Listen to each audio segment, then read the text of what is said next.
Yachts, the Titan, and why rich people seek to conquer the sea. TLC.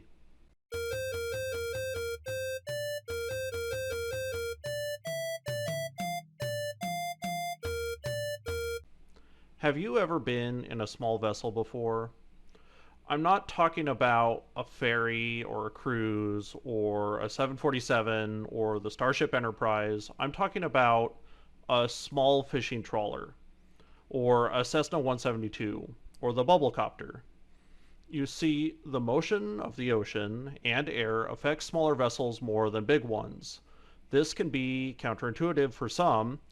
So, simply speaking, it's harder for the ocean to exert such a force as to disturb a big ship as a small ship. So, when you're on a small ship and the sea is choppy, you really feel every little tiny roll.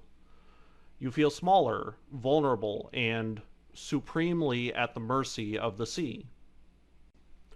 So, when a rich guy buys a big yacht or a fancy private jet far too big for one dude and his entourage to use as a reasonable commuter vehicle, it's more than just opulence.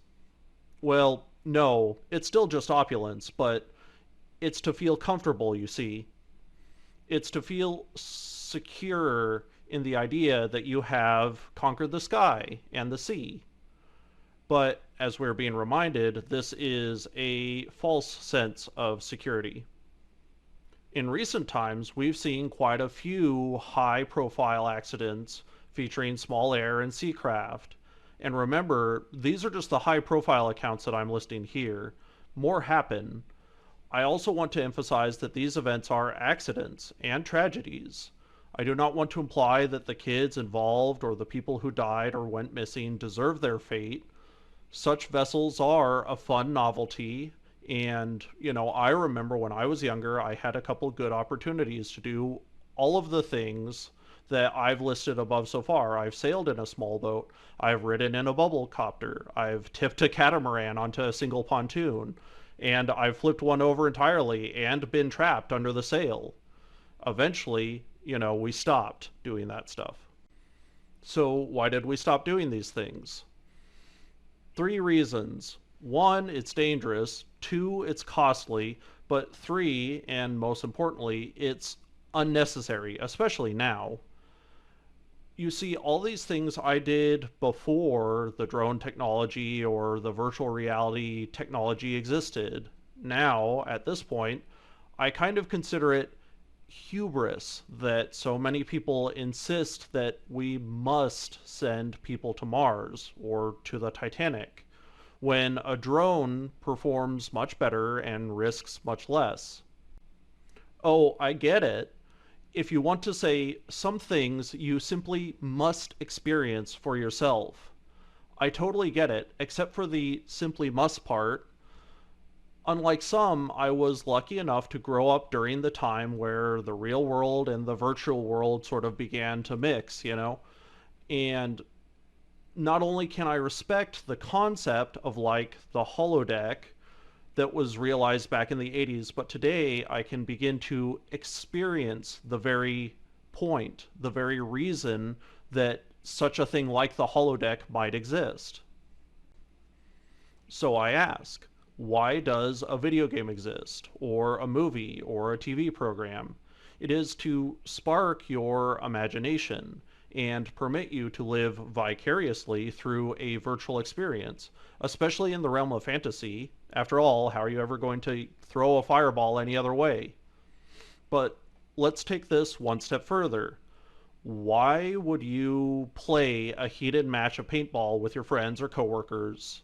Why would you go take a stroll through an aquarium instead of entering an actual bloody firefight with your coworkers or taking a carbon fiber submarine to the bottom of the ocean? Again, this is to live through a carefully tailored experience while drastically reducing the cost in both money and human life. Though you might not see it that way, but answer me this. Would you go up to an elephant or a bull moose, a shark, a box jellyfish? Well, You probably wouldn't, at least if you can read a sign or listen to that little voice in the back of your head. The same voice that kept our ancestors from dying to the same kind of stuff. But therein lies my point. Powerful people set out to conquer fear, or at least confront it. This is not an ignoble goal, but you don't really need wealth to do it, right? If anything, that kind of power comes from within and is better demonstrated by those who have humility and respect for danger. But a certain degree of money changes you. Money does something to your head that makes you desperate to prove that rules, even basic rules of nature, needn't apply to you. You don't need the little voice in the back of your head that says, I can watch a drone visit the Titanic. No, you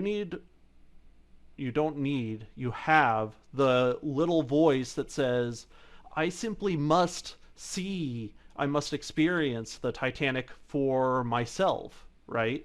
Like somehow being in the submarine and having the thing on the other side of the glass just makes it that much more special, but that much more stupid too.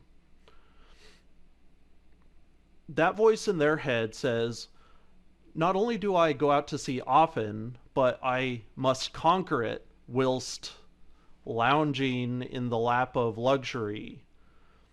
That's exactly the point where you cross from bravery into hubris. Of course, many have seen the irony that the current loss involving the Titan Submersible involved the Titanic. Here's what we had to say in our server when that story broke. That's right, rich people holidaying out at sea looking at the wreck where really rich people died holidaying out at sea. And now more people had to die, it seems. You look at this voyage, I think it was something like $250,000 per sightseer. And that doesn't count the probable deaths of the CEOs on board, the loss of life, the future potential, the loss of potential for those people to do good in the future. My question is, are we going to shoot more rich people up into space where they could die too? I'm not saying that, one life is more valuable than the other in this case, but my point is the enormous effort that goes into getting those tourists up into space could probably be spent on solving some of the world's problems. But who knows? If you're the kind of person who thought that getting onto that sub or that shuttle was a good idea in the first place, you probably think what happened to these people needn't apply to you, couldn't possibly happen to you. But that's what the people on the Titanic thought too. So, this has been Current Events. I've been your host, The Little Candidate. Thanks for tuning in. We are at the beginning of Aniclade's initial funding and patron and subscriber drive. Find out more on aniclade.com. Our first goal is to reach 1,000 subscribers and 100 patrons. Please do share, like, subscribe, ring the little bell.